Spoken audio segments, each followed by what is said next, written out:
आकाशवाणी भोपाल से प्रस्तुत हैं प्रादेशिक समाचार।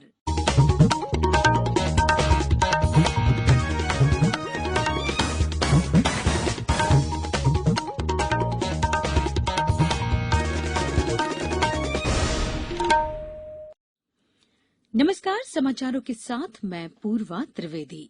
पहले मुख्य समाचार। मध्य प्रदेश का आज 65वां स्थापना दिवस है। प्रदेश की विधानसभा सीटों पर प्रचार अंतिम चरण में। कल उम्मीदवार घर घर जाकर करेंगे जनसंपर्क। प्रदेश में कोरोना की रफ्तार थमी, सक्रिय मरीजों की संख्या में हुई गिरावट। और हमारी विशेष श्रृंखला अच्छी खबर में आज सुनिए, कोरोना काल में खेती में अपने साथियों के मददगार बने बड़वानी जिले के एक किसान पर खास रिपोर्ट। अब समाचार विस्तार से।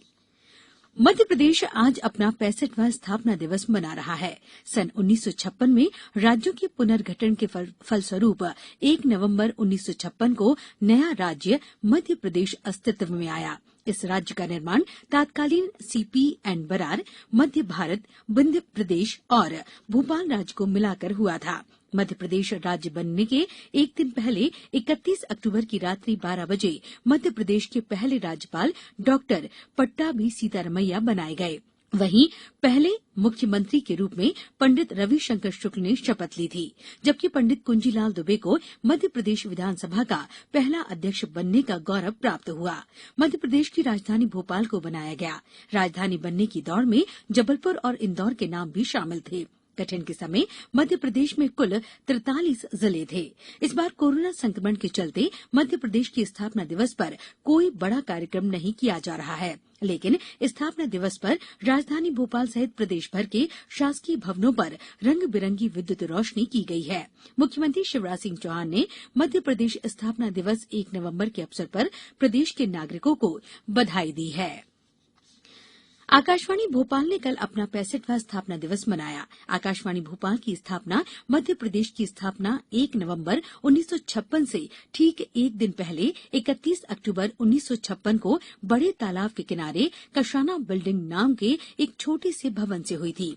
बेहद लोकप्रिय कार्यक्रम श्री रामचरितमानस गान की शुरुआत का श्रेय भी आकाशवाणी भोपाल को जाता है। इसी तरह सबसे पहले लाइव फोन इन कार्यक्रम की शुरुआत भी यहीं से हुई थी। यहां से प्रतिदिन मीडियम वेव, डीटीएच और मोबाइल ऐप पर श्रोताओं के लिए 17 घंटे का प्रसारण किया जा रहा है।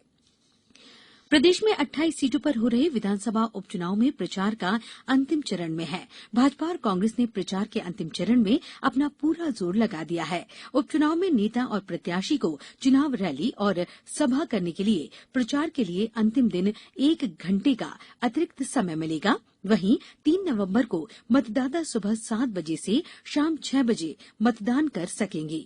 पेश है हमारे संवाददाता की एक रिपोर्ट। चुनावी सभाओं में अभद्र भाषा के इस्तेमाल पर चुनाव आयोग ने फिर बड़ी कार्रवाई की है। आयोग ने मध्य प्रदेश के मंत्री मोहन यादव पर 1 दिन का प्रतिबंध लगाया है। वहीं 2 अन्य मंत्रियों उषा ठाकुर और बिसाहूलाल साहू को भी नोटिस दिया है। इसके पहले आयोग ने पूर्व मुख्यमंत्री कमलनाथ का स्टार प्रचारक का दर्जा समाप्त कर दिया था। हालांकि इस फैसले के खिलाफ कांग्रेस सुप्रीम कोर्ट पहुंच गई है। कांग्रेस सांसद विवेक तन्खा ने कहा कि चुनाव आयोग की कार्रवाई अलोकतांत्रिक है। अब हमारी लड़ाई लोकतंत्र की रक्षा के लिए है। वहीं भाजपा नेताओं ने इसे चुनाव आयोग का उचित फैसला बताया है। उधर कांग्रेस ने भी मुख्यमंत्री शिवराज सिंह चौहान समेत भाजपा के 9 प्रमुख नेताओं के खिलाफ चुनाव आयोग में शिकायत की है। कांग्रेस का कहना है कि भाजपा नेता खुलेआम आदर्श आचार संहिता का उल्लंघन कर रहे हैं। मध्य प्रदेश में 3 नवंबर को मतदान होगा, जबकि 10 नवंबर को नतीजे घोषित किए जाएंगे। संजीव शर्मा, आकाशवाणी समाचार, भोपाल। समाचारों में वक्त है एक ब्रेक का। ये समाचार आप आकाशवाणी भोपाल से सुन रहे हैं। हमारे समाचारों को अब आप कभी भी और कहीं भी अपनी सुविधा के अनुसार सुन सकते हैं। ये समाचार बुलेटिन यूट्यूब, ट्विटर और फेसबुक पर AIR न्यूज भोपाल पेज पर सुने जा सकते हैं। इसके अलावा आप हमारी वेबसाइट newsonair.com पर या AIR न्यूज ऐप पर भी समाचार सुन सकते हैं। ब्रेक के बाद समाचारों में एक बार फिर आपका स्वागत है। प्रोफेसर धीरेन्द्र पाल सिंह अध्यक्ष विश्वविद्यालय अनुदान आयोग ने प्रधानमंत्री द्वारा शुरू किए गए जन आंदोलन में सहभागिता करते हुए लोगों से कोरोना से बचाव के लिए मास्क पहनने, बार बार हाथ धोने और 2 गज की दूरी का पालन करने की अपील की है। नमस्ते मित्रों, जैसा कि माननीय प्रधानमंत्री जी ने आग्रह किया है, कोरोना की महामारी अभी खत्म नहीं हुई है। सुरक्षा ही कोविड से बचाव का उपाय है। ऐसे में मेरी आपसे विनम्र अपील है कि आप सभी मास्क पहने, अपने हाथों को समय समय पर धोते रहें और 2 गज की दूरी का पालन करें। हम सब मिलकर इस लड़ाई को अवश्य जीतेंगे। धन्यवाद। वहीं राज्य में कोविड-19 मामलों की कुल संख्या 1,71,359 है। वहीं इनमें से अब तक 1,59,000 से अधिक लोग स्वस्थ हो चुके हैं। प्रदेश में अब 8,929 सक्रिय मामले हैं। राजधानी भोपाल में कल 134 नए प्रकरण सामने आए। यहां कुल सक्रिय मामले 1,524 हैं। वहीं इंदौर में कल केवल 89 नए मामले सामने आए और यहां 2,829 सक्रिय मामले हैं।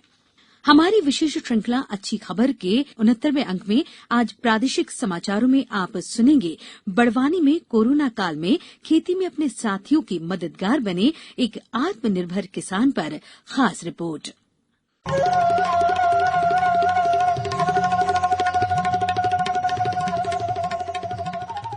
कोरोना संक्रमण और लॉकडाउन की मुश्किलों के बीच जब किसानों को अपने खेतों में उपज बोने, खाद, बीज और दवाइयों की जरूरत थी तो उन्हें इस जरूरत को पूरा करने के लिए किसी ऐसे प्लेटफॉर्म की जरूरत थी जो घर बैठे उनकी जरूरतों को पूरा कर सकें।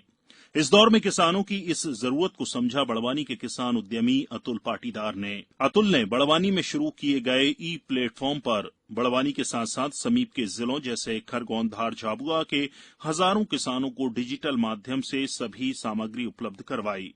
अतुल पाटीदार बताते हैं कि किस तरह किसानों को मुश्किल वक्त में सहायता मिलने से वे अपनी उपज की बुआई, खाद और दवा के छिड़काव जैसे कार्य कर सके। हमने सोचा कि लॉकडाउन के नियमों का पालन करते हुए किसानों को बीज, खाद और अन्य सामग्री कैसे घर तक पहुंचा सकते हैं। आवश्यक परमिशन प्राप्त करने के बाद फार्म कार्ड के डिजिटल माध्यम, वेबसाइट, फोन ऐसे हमने करना शुरू किए और हमने 350 से अधिक स्थानों पर हमारे innovative last mile delivery U2U के द्वारा कई हजार पैकेट डिलीवर किए। किसान यदि समय पर बुआई नहीं करते तो उनकी वर्ष भर की कमाई पर प्रभाव पड़ता। लॉकडाउन का पालन करते हुए अतुल ने किसानों को बीज, खाद और अन्य सामग्री पहुंचाने के साथ डिजिटल माध्यम, फोन ऐप्स से ऑर्डर स्वीकार किए।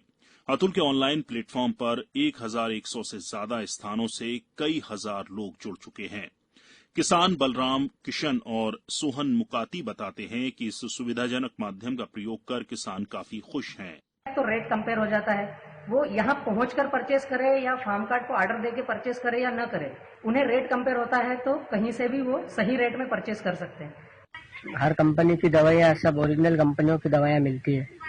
खाद पेमेंट हो जाता है हमारा। ठीक है, इनसे जुड़ने से, फार्म कार्ड से जुड़ने से किसानों को बहुत लाभ है। घर बैठे चीजें मिल जाती है, दवाइयाँ मिल जाती है, कपास का बीज मिला लाभ। मुश्किलों को अवसर में बदलकर अतुल ने प्रधानमंत्री नरेंद्र मोदी के लोकल फॉर वोकल के मंत्र को बखूबी चरितार्थ कर दिखाया है।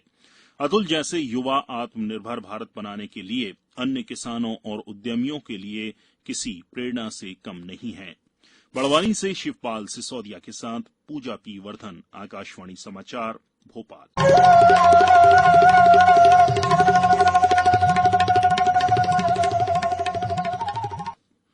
अच्छी खबर में आप हर रविवार रूबरू होते हैं प्रदेश के किसी भी इलाके की उस खबर से जो सकारात्मक है और समाज को दिशा देने में मददगार हो सकती है।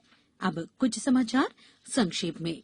कल देश के साथ साथ पूरे प्रदेश में भी देश के पहले गृहमंत्री सरदार वल्लभ भाई पटेल की जयंती एकता दिवस के रूप में मनाई गई। प्रदेश में 28 विधानसभा सीटों पर 3 नवंबर को होने वाले मतदान के लिए विभिन्न जिलों में मतदाता जागरूकता के कार्यक्रम आयोजित किए जा रहे हैं। मध्य प्रदेश जनजातीय संग्रहालय में कल उषा एक कर्मयोगिनी नाटक का मंचन किया गया। और आईपीएल क्रिकेट में आज आबूधाबी में किंग्स 11 पंजाब का मुकाबला चेन्नई सुपर किंग्स से होगा, जबकि दुबई में कोलकाता नाइट राइडर्स और राजस्थान रॉयल्स आमने सामने होंगे। अंत में मुख्य समाचार एक बार फिर। मध्य प्रदेश का आज 65वां स्थापना दिवस है। प्रदेश की विधानसभा सीटों पर प्रचार अंतिम चरण में। कल उम्मीदवार घर घर जाकर करेंगे जनसंपर्क। प्रदेश में कोरोना की रफ्तार थमी, सक्रिय मरीजों की संख्या में हुई गिरावट। और हमारी विशेष श्रृंखला अच्छी खबर में आज आपने सुनी कोरोना काल में खेती में अपने साथियों की मददगार बने बड़वानी जिले के एक किसान पर खास रिपोर्ट। इस बुलेटिन के अंत में एक अपील, हमेशा ध्यान रखें, मास्क और 2 गज की दूरी, हाथ धोना भी है जरूरी। नमस्कार।